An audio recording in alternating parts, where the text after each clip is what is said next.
Hey guys, so in today's video I'm going to be doing a review of some Yayoge dip powders, and I'm also going to be showing how to create this beautiful manicure using some cream dip powders as well as the Yayoge holographic dip powders. So let's get right into the video.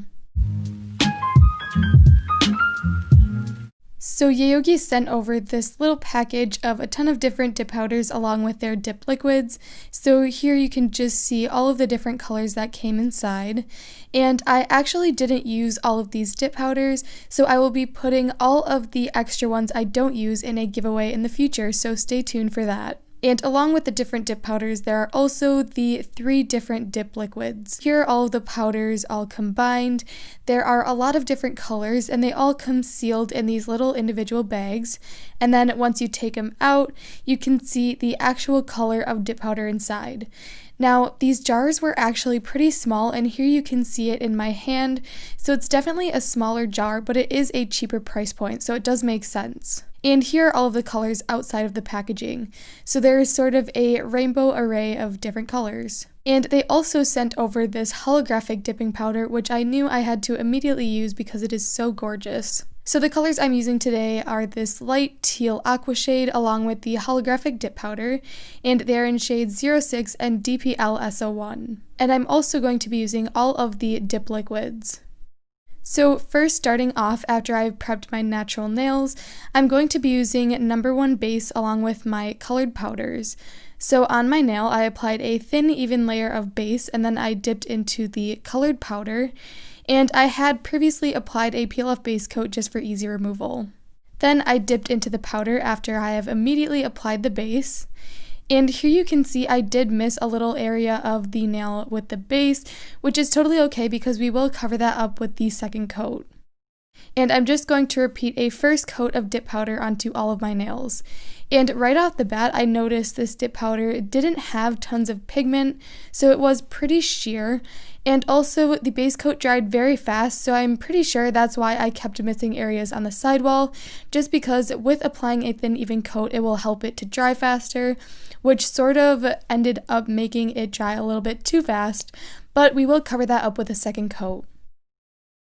So here are all of the nails after the first coat, and now after the base has completely dried, I'm going to wipe off any excess powder. And after doing that, I'm going to go in with the second coat. So I'm applying another thin, even layer of base to the entire nail, making sure to work a little bit quicker on this coat, just so that I could fully cover the nail.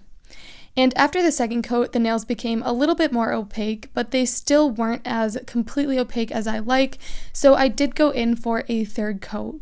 And along with having a cheaper price point, it sort of makes sense that the quality isn't as top-notch as, say, a Sparkle & Co. powder, which is totally okay because it is only a few dollars, so I can totally understand why they would be a little bit lower quality. So after the second coat, I'm wiping off any excess powder, and now I'm going in for my third and final coat. So again, I'm applying a thin, even layer of base to the entire nail, and then immediately after, I'm dipping into the powder. And on this third coat, the nails came almost completely opaque. There was a little bit of sheerness and nail line you could still see through, but it wasn't very noticeable, so I wouldn't recommend going in for a fourth coat unless you are super picky about that. And then after the third coat, I'm wiping off excess powder, and now I'm going in with liquid number 2, which is the activator, and I'm applying a generous layer of this to all of the nails, and this will make sure that the dip powder is hard and ready for filing and buffing. And here you can see that holographic dip powder is super pretty, and honestly my favorite out of all of the dip powders I got sent. So after I let the nails dry for a few minutes, I'm going to file and buff them. So taking my fine buffer, I'm going over the surface of all of my nails to smooth them out. And then I'm also going in with a nail file along the free edge and sidewalls to fix and smooth my shape.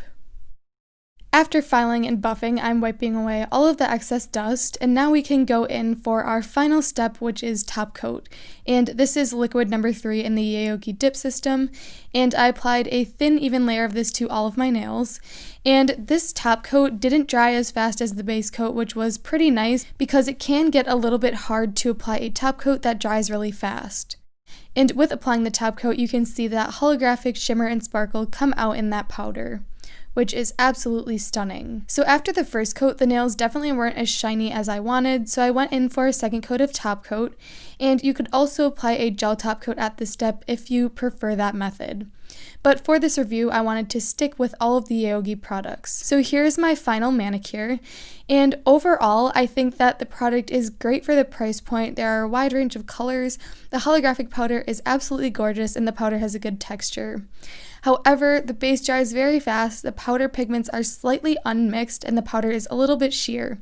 And in that picture, you can see that a little bit better. And I also wanted to mention that I do have a discount code for Yayoge, so if you use code KATE10% off, you can get 10% off your entire order. And I will be sure to leave the information all in the description box in case you are interested. So here is my completed manicure using the Yayoge dip powders. I think this manicure turned out really pretty, and I would highly recommend these powders for the price point. Now, they aren't as good as some of the previous dip powders I've tested, but they are a lot cheaper. So if you are looking for a great cheap alternative to some expensive dip powders, this is just for you. So I hope you guys enjoyed this video. If you did, be sure to give it a like and subscribe down below, and I will see you in the next one.